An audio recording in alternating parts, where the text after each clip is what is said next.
बिस्मिल्लाहिर्रहमानिर्रहीम। अस्सलाम वालेकुम। जहाँ भी रहें खुश रहें। अल्लाह ताला आप सबको हसद और बुरी नज़र से बचाए, आमीन। आज हम बनाएंगे आलू और चिकन के कटलेट्स। कभी कभी दिल चाहता है कि रोटी जो है ना सालन के बजाय इस किस्म की कोई चीज़ बना ली जाए और उसी से इंजॉय कर ले बंदा। हर टाइम सालन भी खाने को दिल नहीं चाहता, इसलिए सबसे पहले मैंने लिए हैं 1 किलो आलू, जो कि मैंने बॉयल करके इनको अच्छे से मैश करके रख लिया है। और इसमें शामिल करूंगी मैं आधा किलो चिकन। बॉयल करने के बाद उसके छोटे छोटे रेशे कर लिए थे, वो सब इसमें शामिल कर दूंगी। ये सारे अच्छे से इसके ना कर लें आप। चिकन को बॉयल करने के बाद ठंडा हो जाए तो छोटे छोटे पीसेस में ना इसको कट कर लें। ये इसमें मैंने आधा किलो जो है ना चिकन वो शामिल किया है। साथ ही इसमें शामिल करेंगे कुछ सब्जियां, जिसमें मैं 1 प्याली के करीब इसमें शामिल करूंगी बंद गोभी, 1 मीडियम साइज का कटा हुआ प्याज,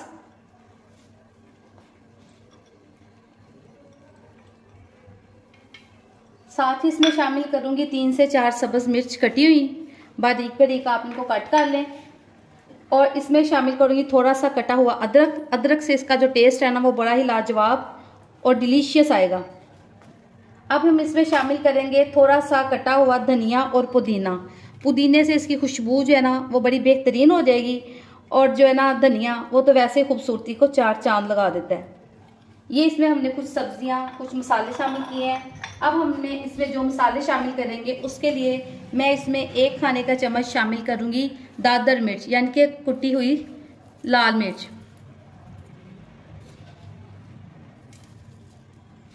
1 खाने का चम्मच इसमें शामिल कर दूंगी मैं नमक। कोई भी खाना नमक के बगैर अधूरा है। साथ ही इसमें शामिल करूंगी 1 चम्मच सूखे धनिए का पाउडर। साथ ही इसमें शामिल करेंगे 1 चाय का चम्मच काली मिर्च का पाउडर। इन सब चीजों को अच्छे से कर लेंगे मिक्स।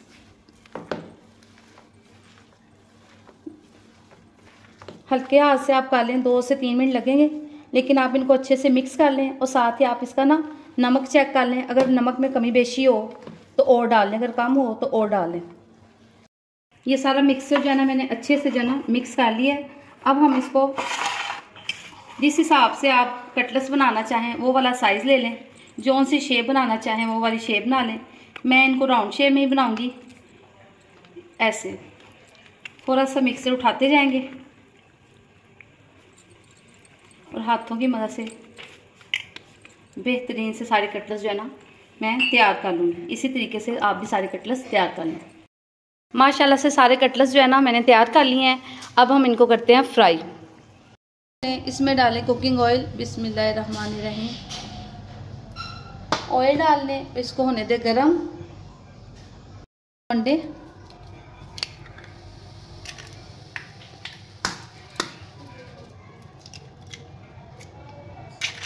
इनमें डालें थोड़ा सा नमक।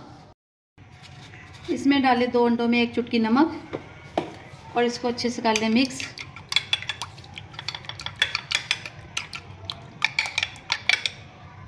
ये देखिए अच्छे से हो गया। अब तमाम जो कटलेट्स है ना वो इसमें डिप करके और हम कर लेंगे फ्राई। इसको करेंगे डिप। ऑयल हो गया हमारा गरम और हम इसको कर देंगे फ्राई। बिस्मिल्लाह। कटलेट्स इस तरीके से हम कर लेंगे फ्राई। एक साइड से ये फ्राई हो गई हैं। अब हम इनकी साइड जो है ना चेंज कर लेंगे और दोनों साइड से अच्छे से ये जो कटलेट्स है ना इनको फ्राई कर लेंगे। ये बड़ी जल्दी बन जाते हैं और इनका जायका भी बड़ा लाजवाब होता है। कटलेट्स दोनों साइड से फ्राई हो गए हैं। अब हम इनको निकाल लेते हैं प्लेट में, सर्विंग डिश में। और सर्विंग डिश में निकालने के बाद हम आपको इनकी फाइनल लुक दिखाते हैं। माशाल्लाह से हमारे चिकन और वेजिटेबल के कटलेट्स विद रायता बेहतरीन तैयार हो चुके हैं। आप इस रेसिपी को ज़रूर ट्राई कीजिएगा। अगर आपको मेरी वीडियो अच्छी लगे तो प्लीज़ मेरे चैनल सिंपल फूड को लाइक करें, शेयर करें और सब्सक्राइब करें। दुआओं में याद रखें। अल्लाह हाफिज़।